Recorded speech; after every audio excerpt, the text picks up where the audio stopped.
What's up, guys? Today is a special day because we got something in the mail from Grimsmo knives. So I wanted to go through this whole unboxing process with you guys. Guys, I've had and handled the Grimsmo line before, but this one is actually from Grimsmo Knives. I won the raffle for their Rask, and I'm really excited about this. I'm going to compare it to some other high-end folders that I do have, but I wanted to show you guys this whole process of how it looks when you get a Grimsmo knife. Love the stamping that they do. It just adds a personal touch. That's interesting color. So the Nanook boxes in Canada, Grimsmo has like their own Nanook box made for your knife, which is really, really cool. Beautiful box. It even comes with the unopened safety tab there, if you will. So I'm going to use my Primitive Bear knives, Hunter's EDC, and crack her open.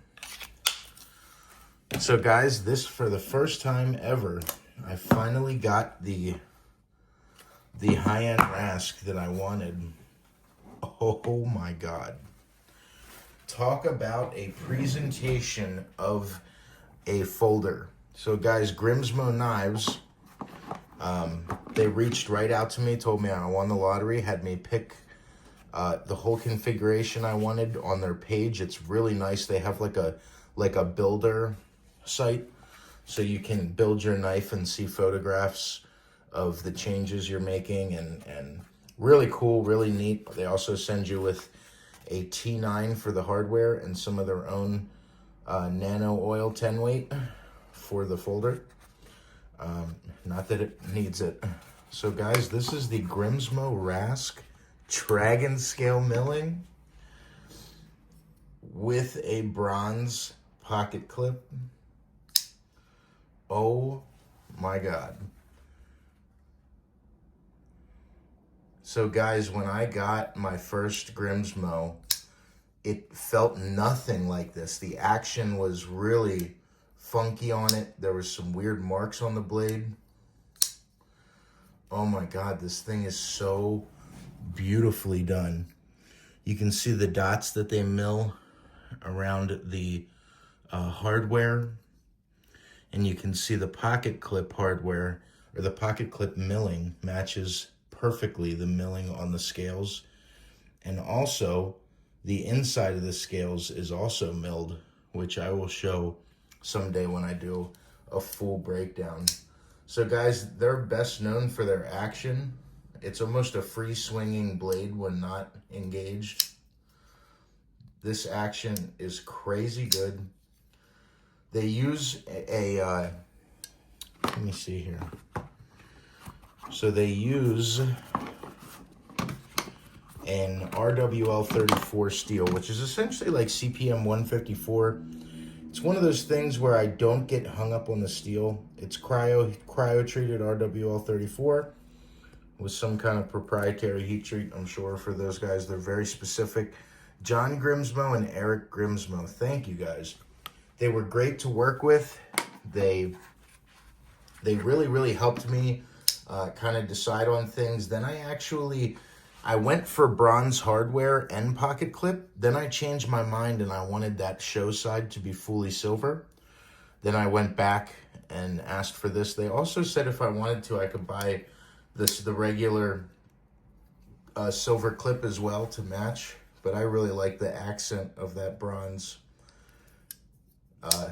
pocket clip. Guys, the action on these things is so nuts. Look at that clearance.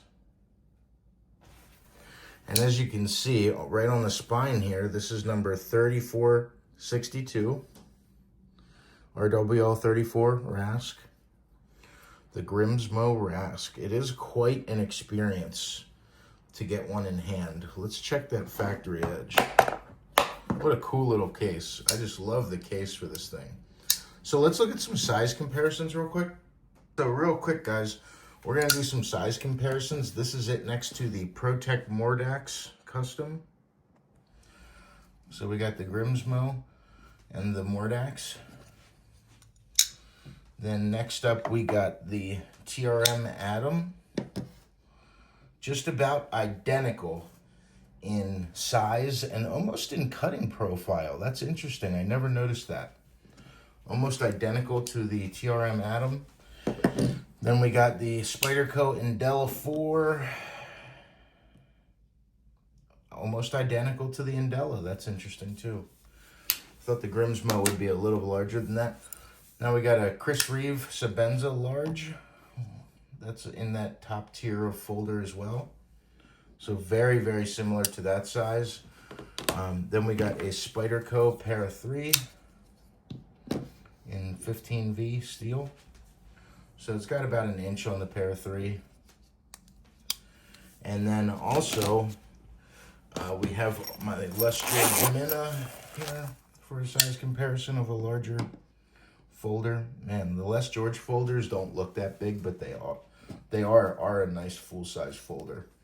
So it's got a little bit on the Grimsmo. So guys, now we are going to compare it to one of its adversarial knives, which is the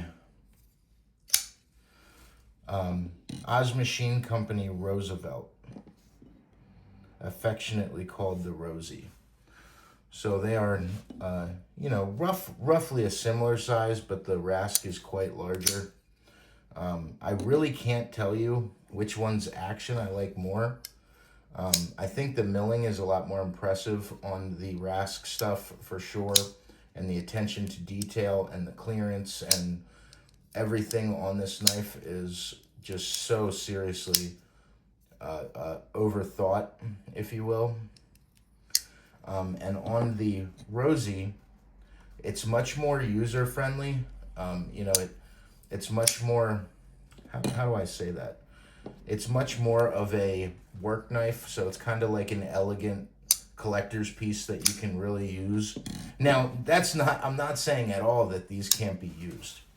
These are definitely made to use. They're made very well. I doubt you would ever have a problem with this knife using it at work or using it for, you know, when you're camping, whatever. But a lot of people seem to kind of safe queen the Grimsmo stuff a little more than the Rosies. Like this thing, I've beat up, I've sharpened twice now to kind of run that edge back. And it's got a really about that. Had some camera issues. Really cool mag milling on it. So let's blow this up a little bit.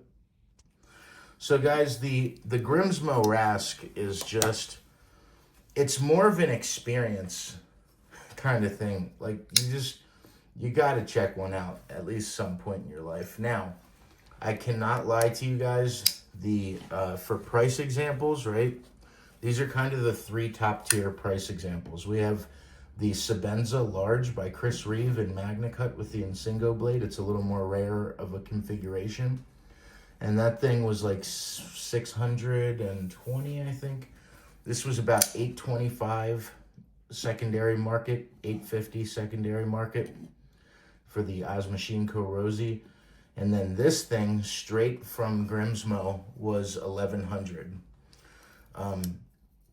It's a pretty basic model because I didn't get anything colored, anodized, no specialty stuff. I just wanted it all silver, the kind of Silver Surfer look, which I love. But I did get the bronze pocket clip, so that took it from 950 to almost 1100. It was like 1070. So yeah, let's check out this factory edge. And let's see how this factory edge is faring. Okay.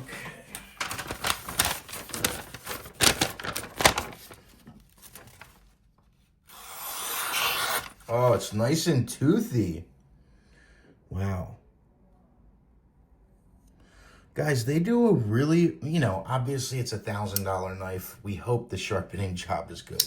That's a stupid thing to say for me, but the sharpening job and behind the edge thickness is really good. But they left it nice and toothy. It's got a lot of bite.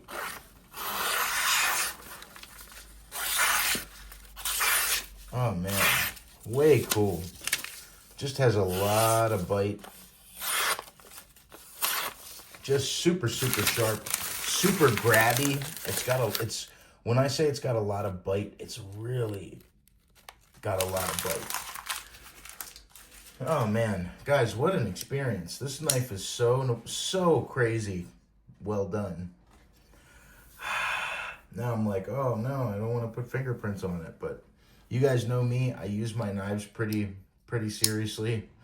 The Grimsmo is going to be no different. I'm going to be using it. I'm going to be cutting with it. I'm going to be doing some cut tests with that RWL34. And this is one interesting thing I never saw when I had mine before, is that they actually put a rounded off area on the front of the flipper tab there, so you can choke up on the blade. I think it's a very unique blade shape, and I don't think there's any folders that have that similar kind of drooping drop point, and then their grind comes straight out here. It's actually kind of an interesting look. It's just different. But man, that freaking action is crazy on this thing. Whew. So guys, that's the first look. I literally haven't opened this box, so we got to take the first look together. I think that as a whole, it's just quite a piece of engineering. You know, I am, if anything, somewhat of an engineer mind person. And I really love just all the work that goes into these. And there's a timestamp on the inside of the scales that tells you the exact second that the knife was completed in its milling process. And they even mill those dots on the hardware for the stopper. It's pretty insane, to be honest with you guys. This thing is just like baffling me as far as the amount of work and the things that have to line up for this to work out. You know, everything has to be so perfect and just right. So I'm really happy to have this in my collection. It's definitely a piece for the ages, and I'm happy to have shared it with you guys. So that is the unboxing of the Grimsmo Rask with dragon scale milling, bronze anodized pocket clip, stonewash dragon scale milling. It's just amazing. It's quite a piece to have in the collection, and I'm very grateful. Everything is rounded off and smoothed out so nicely, and it's just such a thin carry profile. It's honestly kind of like one of the benchmarks as far as really premium folders. So yeah, I just wanted to give you guys a short unboxing. We'll be doing all kinds of stuff with this, carrying it, cut tests, the whole nine. Just really pumped to show it to you guys. Hope you guys have a great day today. Thanks for watching my video. Don't be afraid to like and share and subscribe. And there will be a lot more content on the way.